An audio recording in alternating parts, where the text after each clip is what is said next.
Hola, soy Pedro Salinas en otro episodio de Apocalipsis Now aquí en La Mula, ya para cerrar la semana. Popper decía, somos demócratas no porque la mayoría tenga siempre la razón, sino porque las condiciones democráticas son las menos malas que conocemos. Y hasta ahí la cita de Popper. A ver, claramente lo que tenemos en el Perú no es una democracia, es una caricatura de democracia. Eso ya es otra cosa. Y es una democracia, entre comillas, cada vez más erosionada por las fuerzas corruptas que nos gobiernan. No tenemos tradición democrática y ese creo que es uno de los problemas más graves de nuestro país.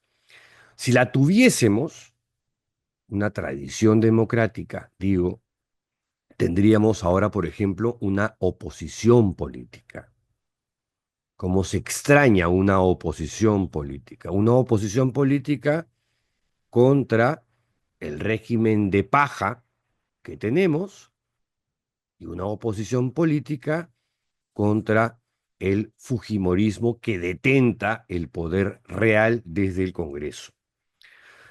Sobre lo primero, el régimen de paja, el domingo pasado el diario La República publicó una buena e interesante entrevista al periodista Ernesto Cabral, investigador del portal La Encerrona y autor del libro Rolex Gate, editado por Planeta, que todavía no he comprado porque todavía no voy a Lima, pero que me han contado la está rompiendo en librerías.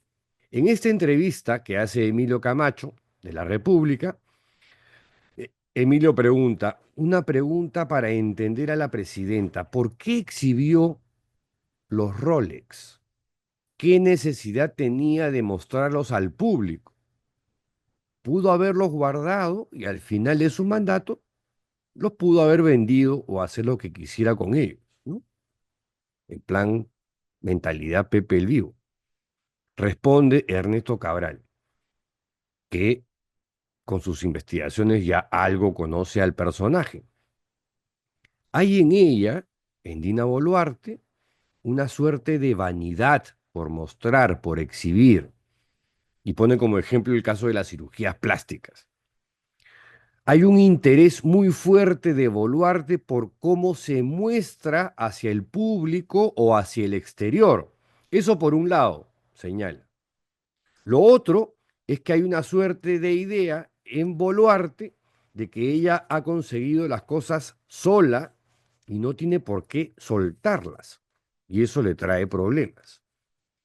En otro acápite, Emilio Camacho le pregunta a Ernesto Cabral, ¿dirías que con tu investigación llegaste a entender, a comprender un poco quién es y cómo es la presidenta? Ernesto Cabral responde, Boluarte es muy cerrada, es muy confrontacional, no le gusta que le hagan preguntas, lo hemos visto con lo del CADE, no le gustaba este formato pregunta-respuesta, ella quería leer un discurso, es una persona muy desconfiada, siempre cree que se van a vengar de ella, piensa que siempre hay un complot alrededor de ella a tal punto de no comer la comida de Palacio de Gobierno. Tiene ideas conspiranoicas, siempre piensa que hay algo detrás suyo.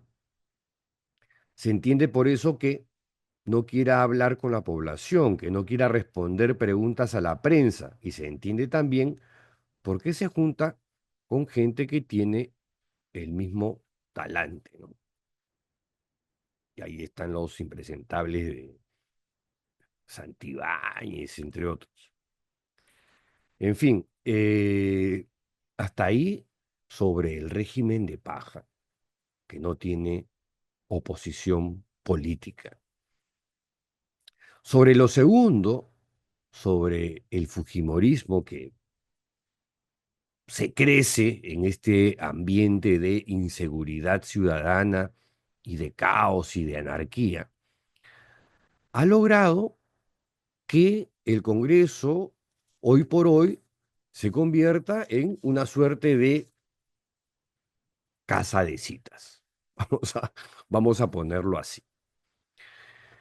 ¿Por qué? Porque, a ver, el fujimorismo, creo, en mi pequeña opinión, es el gran responsable de la situación en la que nos encontramos en este segundo. De hecho, el fujimorismo es el que controla la casa de citas de la Plaza Bolívar.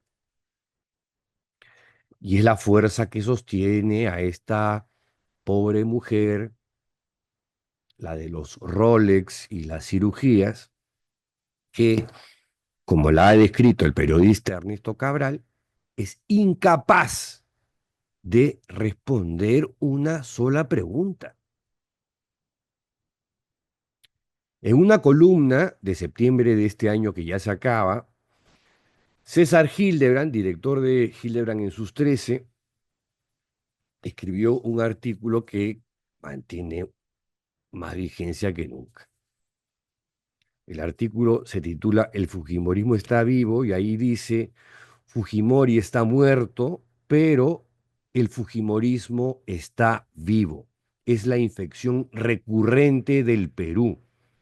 El Fujimorismo está vivo en el Congreso.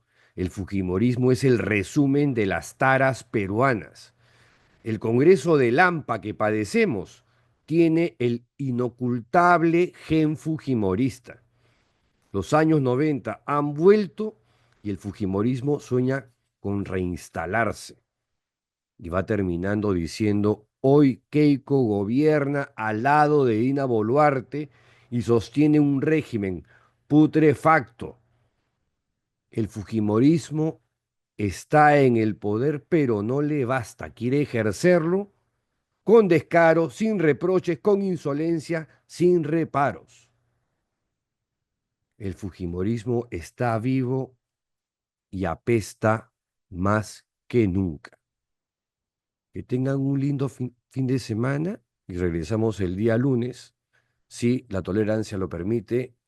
¡Chao!